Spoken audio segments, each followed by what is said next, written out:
Hello everybody, welcome back to the Driveway Engineer. I'm JR, that's Coconut. Peanuts up there on the porch. We're here today to talk about rust proofing. If you saw my POR 15 video, it was old and not super great quality, but it should have served the purpose. What I use, a lot of people want to focus on the POR 15, and you know, the truth is that I don't care if POR 15 works for you. Great, don't care. Doesn't work for me. I know I prepped it wrong. I'm so stupid. It doesn't work on clean metal. It doesn't work on rusty metal. It doesn't work on etched metal. It doesn't work painted over rust. It doesn't work at all for me. It doesn't work in a box. It doesn't work with a Fox. It doesn't work, Sam I am. But I don't care. Not the point here. This is what I do for rust prevention on pretty much anything. And I'm getting this batch ready for the Jeep and for the Toyota, the 4Runner. On the 4Runner, what I'll do is I'll pull the wheels and tires, probably the gas tank. I have a brake line to replace. I'll power wash the underside and get it nice and clean and degreased the best I can. And then I'll spray Rustoleum all over it. The brush on kind, I'll spray it through HVLP, whatever, through a normal paint sprayer. Once that dries, I will hit it with this. The idea with rust, period, oxidation, if oxygen can't get to it, it can't rust. Pretty simple. So this is the same stuff that I used in that previous video. It's what's left over. It's been kicking around here for 2 years, and that's fine. These are toilet bowl wax rings, the cheapest ones. These ones don't come with a ring in them or anything. All I do is break them up, put them in there. I'll add some more drain oil. I have a whole bunch right there, and we'll top this off when I'm ready.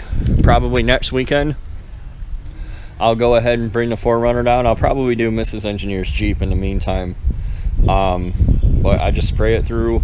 I actually spray this stuff through a normal old school kind of the big chrome dome, high volume, high pressure, or low volume, high, whatever, the kind with the hanging thing. That I sprayed at like 60 psi and just let it go everywhere. And then I try to drive straight to a dirt road so the dust will cake up on it. And if stuff's sealed up, if it can't get oxygen, it can't rust. So don't ask me like what's the precise ratio of wax rings to crappy old oil either, please. Like, I don't know. This leaves a coating on the frame. It's almost the same thing as fluid film, which uses paraffin wax, and these are paraffin wax, I believe. They're some kind of wax anyway. They're literally called wax rings, so what else do you think they are? But yeah, that's how I do my rust proofing. I try to get it inside the frame. I found a TCP Global gun for like 30 bucks that has a long wand, so I might try to get inside the frame of the Silverado and the truck, but this cost me like 3 bucks because I'm not counting drain oil. I'm sorry, I'm not counting drain oil in the cost. I'm not. In order to get these to dissolve, I usually have to heat it a little bit. I use my stove that I have out here.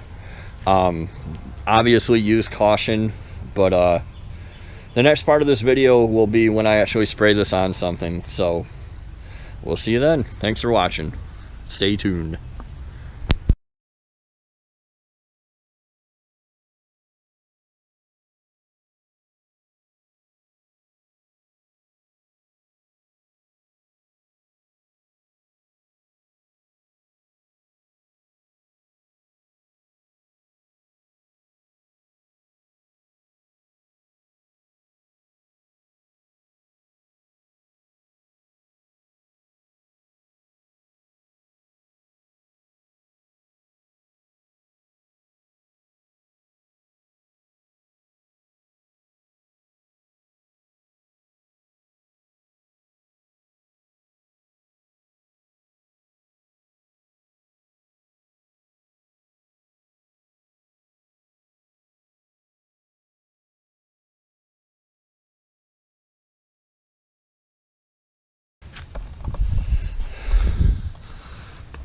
Alright, so as you can see, it made a mess of me.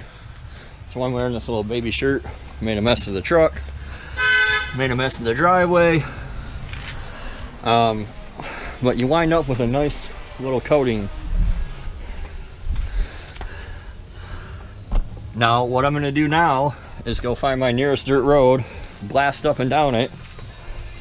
It's a nice hot day, so it should be nice and dusty. And what that'll do is cake all that up and cause it to bond. So I'll bring you guys back after I've done that. So that's what you wind up with. I've drove up and down every dirt road in the county. It crusts up a little bit. You can wipe it off with your finger, but it immediately seals right back over. So another plus side of this is it keeps all your lines nice. See there, it crusted up better on this spring. It keeps all your lines nice and all your bolts nice, and they're easy to remove. And I mean, really, you don't have to do any prep. You can spray it right over dirt. Doesn't matter. I don't know. There's many ways to do undercoating, but this is how I do it. So I'm going to pull that guy down there and do that.